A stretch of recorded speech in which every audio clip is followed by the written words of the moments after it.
साध्वी करुणाश्री जी की स्मृति सभा आयोजित कर रहे हैं। मैं उनके बारे में परिचय के रूप में भी कुछ बताना चाहूँगा। उनका जन्म विक्रम संवत 1999 माघ शुक्ला छठ को सुजानगढ़ के बोथरा परिवार में हुआ था। उनके पिता श्री चंपालाल जी बोथरा, माता श्रीमती सोहनी देवी बोथरा। उनकी दीक्षा विक्रम संवत 2020 पौष शुक्ला दशमी को परम पूज्य गुरुदेव तुलसी के मुख कमल से सुजानगढ़ में संपन्न हुई थी। और उनका अध्ययन का क्रम भी चला। प्राकृत, संस्कृत, राजस्थानी भाषा के अनेक ग्रंथ व तत्व ज्ञान के थोकड़े भी कंठस्थ किए थे। और उनको शासन गौरव साध्वी राजीमती जी के सानिध्य में लंबे काल तक रहने का मौका मिला। और साध्वी राजीमती जी भी हमारे धर्म संघ की बहुश्रुत परिषद की सदस्य भी है। और शासन गौरव के सम्मान से आचार्य प्रवर महाप्रज्ञ जी ने उनको विभूषित किया था। तो उनके साथ उनको लंबे काल तक रहने का मौका मिला। और अनेक प्रांतों की यात्रा भी हुई साध्वी करुणाश्री जी की। और मैंने भी उनको, जब सिलीगुड़ी में मर्यादा महोत्सव था, तो मैंने उनको शासन श्री सम्मान से सम्मानित किया था। अभी वे नोखा मंडी में वैसे साध्वी राजीमती जी के साथ थी। उनके स्वास्थ्य में कठिनाई हो गई और जयपुर भी ले जाया गया था। तो कई बार वो पुरुषार्थ भी तत्काल रूप में फल देने वाला इतना नहीं भी हो। आदमी फिर भी पुरुषार्थ अपना करता है कि जब तक श्वास तब तक आस। तो उनको जयपुर भी ले जाया गया, वापस भी आ गए जयपुर से। और फिर कुछ समय बाद उनका देहावसान भी हो गया था।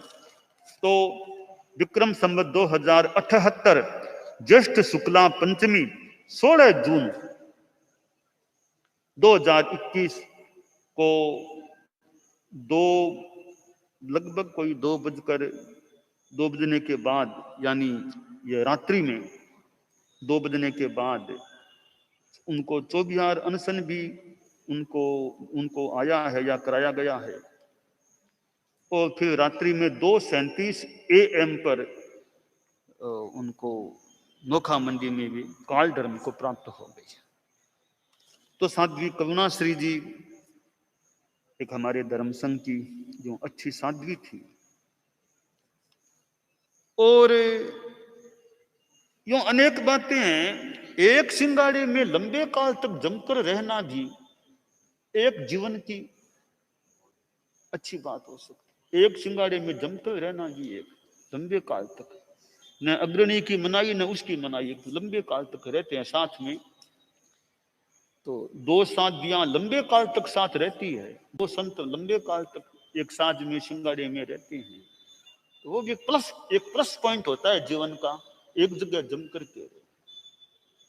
वरना यहाँ भी नहीं जमा, वहां नहीं जमा, फिर और बदलो, फिर आगे कहीं जाओ, फिर तो ठीक है, वो भी एक बात है। पर एक वो बात क्यों हुई? कोई कसाय है, कोई प्रकृति ठीक नहीं है, और कोई कमी, बोलना ये बदलाव की बात क्यों होती है? यहाँ कोई संघी अपेक्षा से बदलाव करें, वो अलग बात होती है।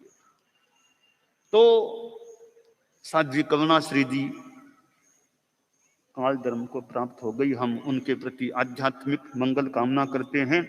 और साध्वी राजीमती जी आदि साध्वियां, साध्वी राजीमती जी तो अग्रणी हैं। और फिर मैंने 2 साध्वियों को और भेजा था।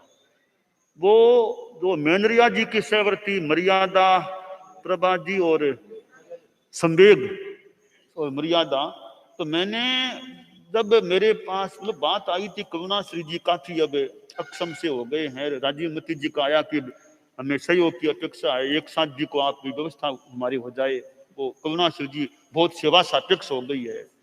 तो मैंने कहा अभी बीकानेर में मैनरिया जी तो काल धर्म को प्राप्त हो गई, तो उनके सेवक की 2 शादियां है, वो नोखा मंदिर दाएं और सेवा सहयोग की दृष्टि से वे राजीवमुखी जी के साथ रहे। तो उन 2 शादियों को उसमें एक निमित्त करुणा श्री जी का ही बना था कि इनकी अभी परिचर्या की इनको जरूरत है। तो मैं 2 शादियों को भी भेजा, वो नोखा मंदिर पहुंच भी गई। और तो यूं साध्वी करुणा श्री जी की सेवा में जिनको मौका मिला है, साध्वियों को एक अवसर जो मिला है, अवसर का जो लाभ उठाते हैं, वो अच्छी बात हो जाती है। तो हम लोगस के माध्यम से, ध्यान के माध्यम से साध्वी करुणा श्री जी के प्रति एक आध्यात्मिक मध्यस्थ भावना और मंगल भावना का प्रयोग करें। सावधान ताव कायम।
ओम अरहम।